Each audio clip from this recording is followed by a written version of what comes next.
Tidak bermaksud menggurui, hanya sekedar berbagi apa yang saya ketahui aja. Ya. Seperti itu.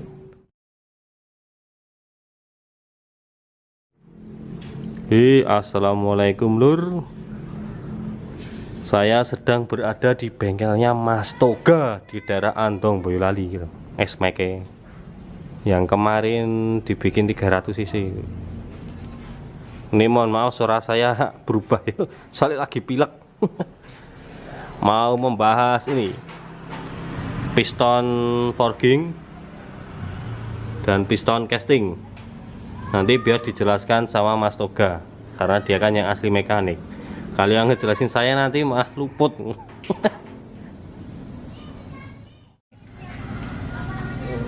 Ini adminnya tim Candak Project, ownernya Pak. Admin sekaligus owner. Nah, ini kita sambil live lagi bikin video soal piston. Ini piston dengan proses pembuatannya casting. Nanti saya jelasin bedanya. Kalau yang ini prosesnya adalah dengan forging. Materialnya sama-sama aluminium dengan spesifikasi tertentu ya. Jadi mereka punya spek sendiri. Untuk forging dan casting berbeda. Cuma ada juga yang casting dengan bahan yang bagus, itu pun nggak kalah bagus. Cuma ada kekurangan dari casting, yaitu dimensinya dia akan lebih besar, lebih tebal. Ya. Nah, sedangkan kalau yang casting, yang forging kita bisa lihat lebih tipis-tipis. Itu. Kenapa seperti itu? Sebenarnya mungkin ya. Ini secara gambaran aja, gambaran supaya kita bisa sudah dimengerti. Materialnya ibarat kata sama-sama 10 gitu, 10 gram misalkan. 10 gram itu bisa menjadi masing-masing satu piston. Tapi yang ini dimensinya bisa lebih besar lagi. Itu ketimbang yang prosesnya casting. Kenapa gitu? Karena proses forging itu, forging atau force atau forget itu, forget ya, itu ditempa. Jadi aluminiumnya, materialnya itu sedikit dipanasin, lalu pakai mesin pon dengan kapasitas tertentu dihantam ya, dang gitu, masukin ke cetakannya. Jadi seperti ini. Jadi materialnya ini padat sekali. Secara fisik aja udah jelas bedanya, hampir tidak berpori dia. Tuh. Sedangkan si casting dia lebih berpori. Jadi mungkin ya kalau secara lebih mendetailnya lagi, kalau ini kita cek dengan dipotong terus dicek pakai mikroskop, mungkin porinya akan lebih besar. Tapi memang secara teoritis seperti itu, faktanya seperti itu. Gitu. Ini cuma penjelasan umum aja. Membedakannya di mana? Kalau untuk piston forging nanti ada sedikit kelemahan, yaitu dia memiliki pemuaian yang lebih besar. Sedangkan yang casting tidak. Kenapa? Karena berpori gitu. Sekarang dia berpori, jadi pergerakan materialnya itu tidak sebesar si forging yang padat. Nanti membedakannya itu saat diaplikasi. Contohnya misalkan kita lagi coulter keboringan ya. Saya ambil contohnya ini aja, X-Max. Ya, ini X-Max nih. Ini saya coulter nih. Ini kalau saya coulter pakai pistonnya forging, misalkan ganti boring gitu. Lalu dibandingkan dengan yang pistonnya casting, itu perbandingan atau clearance antara boring teblok dengan pistonnya itu, casting saya berani pakai 0,04. Kayak gitu. Kan standarnya itu 0,02 sampai 0,04. Di atas 0,04 itu biasanya harus diganti kalau untuk motor-motor standar gitu. Tapi untuk kebutuhan khusus bore up yang panasnya lebih tinggi, 0,04 itu sangat lumrah dipakai. Sampai 0,05 masih bisa dipakai. Kalau forging dipakai 0,04 macet pasti pistonnya. Kenapa bisa begitu, Mas? Karena pemuaiannya tadi. Jadi sifat materialnya. Dan ini umum, mekanik-mekanik zaman sekarang yang udah terbiasa dengan casting atau forging sangat mengenali ini. Terus bengkel-bengkel machining, workshop machining yang biasa bikin blok itu juga paham sekali. Kalau forging pasti dia akan lebih dientengke kalau bahasanya gitu ya, dientengke, Lebih longgar, Mas, ya? lebih longgar gitu, lebih ngocak. Biasanya di atas 006. Biasanya, umumnya. Kalau saya pun nggak berani dipakai 004. Nah, dengan itu saya lebih banyak mengaplikasi casting. Itu. Saya lebih banyak mengaplikasi casting. Kita tahu batasannya ini sampai berapa. Jadi selama masih di batas normal kebutuhannya, limitnya masih awet, masih kuat, nggak pecah, ini masih sangat layak untuk dipakai. Karena yang ini harganya lebih mahal jauh, 2 kali lipat biasanya. Penyebabnya apa, Mas? Karena apa kok harganya yang forging lebih mahal? Pertama ya, kalau casting kan pasti cetak bisa langsung banyak. Cetak, ini kan sen casting biasanya kan, cetak dicor langsung banyak. Kalau yang ini kan nggak satu-satu. Proses menentukan harga jual, cost produksinya ya kan. Ada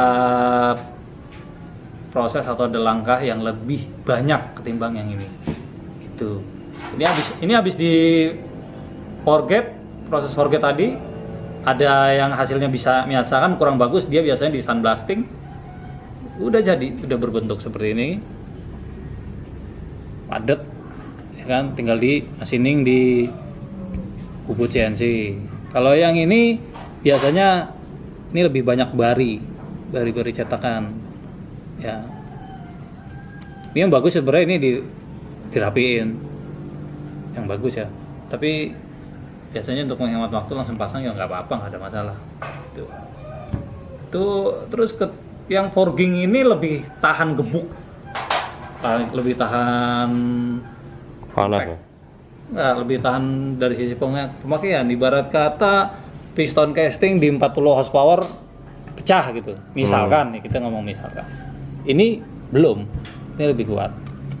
Karena harganya juga lebih mahal juga, Mas, iya. ya. Materialnya kan juga beda. Ini dilihat kelihatan kok. Nah, ini kan agak berpori ya. Kalau yang ini kan padat. Nah, mesin-mesin motor baru itu rata-rata forging sekarang. X-Max, terus N-Max, Aerox, Lexi, sampai dulu zamannya kalau nggak salah Xeon udah forging. Mio masih. Miyoji udah forging, Mas. Lupa saya kalau Mioji, jarang kalau Mioji deh. Xeon itu forging itu 54 mili. Nah, di atasnya udah pokoknya forging semua tuh, 58 semua forging. Terus Honda casting semua. Casting semua Honda. Casting, Yamaha yang udah forging. Terus Suzuki masih casting. Oke, sambil ngeteh dulu. Lanjut, Mas. Enak kan? Santai kok. Santai. Nggak dikejar waktu, Mas. Oh, Vespa, kapan Om beresnya yang Vespa merah di Depok? Santai. Bentar lagi tuh. Lagi proses, lagi grinding metal krek asnya karena ganti bearing. Oke, lanjut ya. Lanjut. Ambil live soalnya sedikit. Siap. Oke, jadi gini. Nih biar yang di IG juga bisa nonton. Kita bicarain bedanya.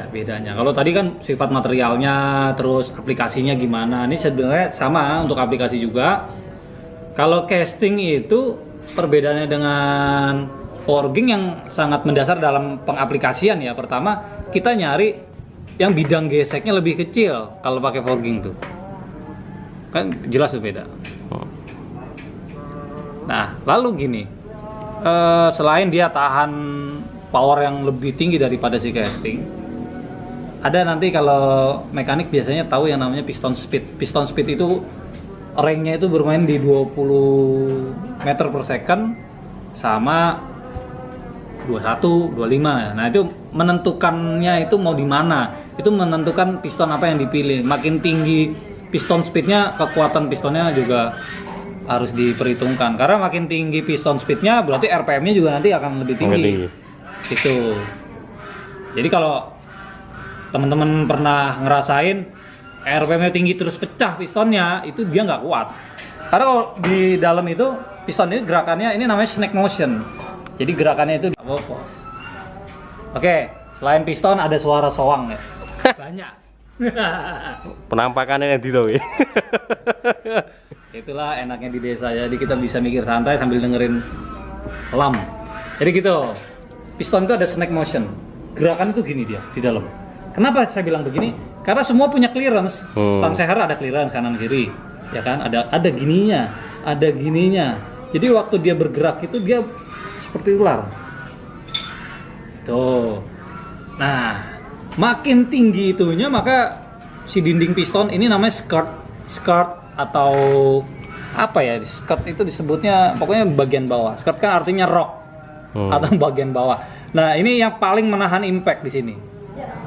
Ini menahan impact pada dinding silinder ini sebenarnya nanti banyak lagi pembahasannya, ada kaitannya sama offside piston, kenapa sih ada offside dan sebagainya kan.